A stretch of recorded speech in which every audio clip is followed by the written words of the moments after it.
Halo guys, kembali lagi bersama aku di CCTV Malam.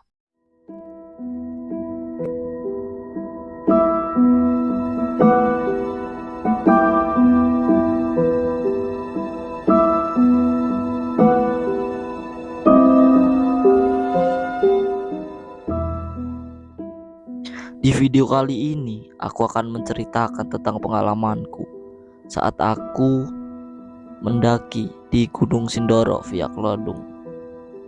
Dan ya, seperti apa ceritanya?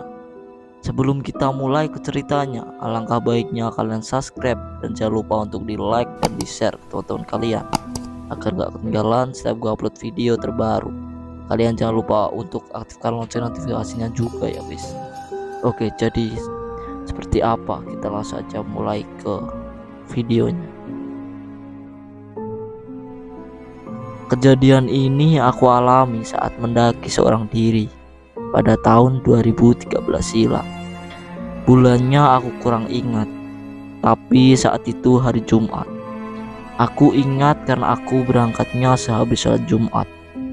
Pada waktu itu, aku sebenarnya tak berniat mendaki, cuma ingin main di depan basecamp saja. Karena memang basecamp Kelodung persis di pinggir jalan utama antara Temenggung ke Purwokerto yang via jalur tengah. Aku berangkat dari rumah sekitar jam 2 siang. Aku berangkat naik motor seorang diri dan sampai tujuan habis adzan asar. Nggak ada yang aneh perjalananku dari rumah sampai base camp. Hanya saja di sebuah jembatan jalan raya ada seorang anak perempuan kecil berjalan satu arah dengan motorku. Tiba-tiba ia menoleh ke arahku dengan wajah yang pucat sambil tersenyum. Padahal saat itu belum begitu sore, matahari belum tenggelam. Gadis kecil itu usianya sekitar 12 tahun perkiraanku. Peristiwa itu tak aku anggap serius.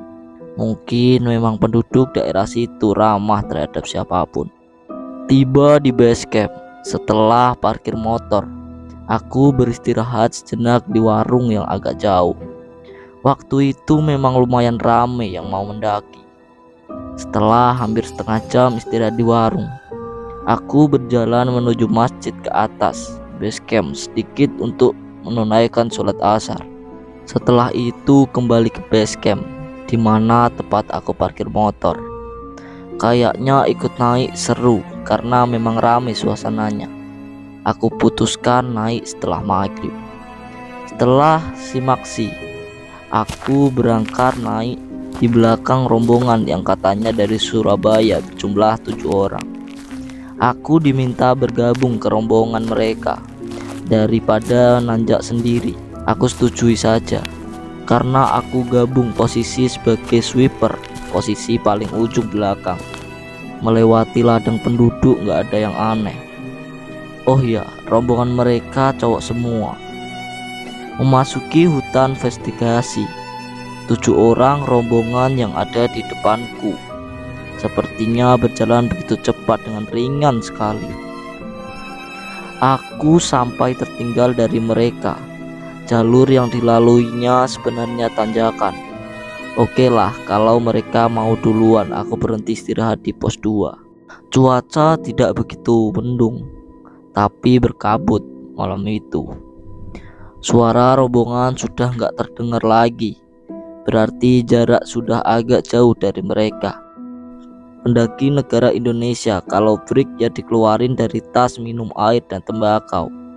Saat mau bakar rokok, 1 batang, terdengar suara gending Jawa kuno. Suaranya kadang jelas, kadang hilang. Pos 2 memang sudah agak jauh dari pemukiman penduduk. Aku putuskan lanjut ke pos 3. Ya agak ngeri juga, karena sendiri malah ada suara sinden Jawa. Pos 2 sampai pos 3 saat itu masih dipenuhi pohon-pohon yang tinggi dan besar. Belum sampai pos 3, ada lahan yang begitu datar. Aku berhenti sejenak untuk sholat isya. dalam gelap saat sholat, seperti ada makmum dari belakang.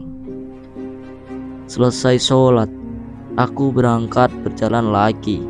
Sebelum sempat meninggalkan lokasi tersebut, makhluk besar setinggi pohon pinus warna hitam, memakai kain putih panjang sampai ke tanah pakaiannya, muncul di samping kanan pohon.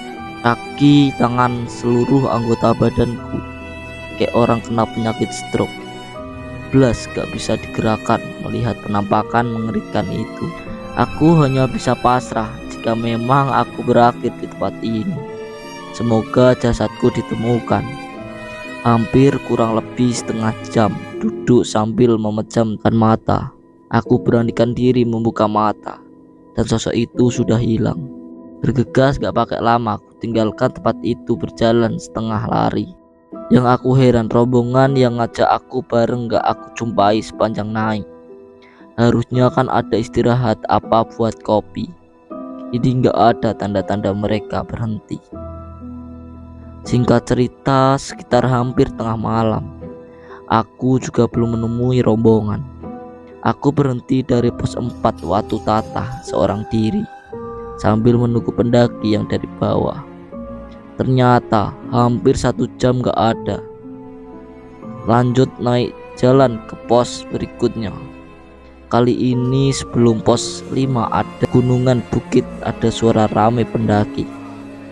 Alhamdulillah akhirnya bertemu pendaki lain. Mendekati asal suara orang yang ramai tadi, aku sempat gak percaya ada orang sama sekali di tempat itu. Karena niat awal gak mendaki, maka sudah pasti aku gak bawa tenda. Dan tidur pun aku mencari celah batuan agar terhindar dari angin. Udara begitu pol dinginnya. Capek mau tidur gak bisa merem. Kebayang sosok besar di bawah tadi. Kalau genderuwo kok besar banget. Saat malam menjelang pagi dini hari, umumnya kabut itu berwarna putih. Akan tetapi kali ini ada yang aneh. Kabut berwarna hitam agak tebal datang dari sebelah timur. Aku tetap tak bergerak dari tempat itu. Gelap banget soalnya.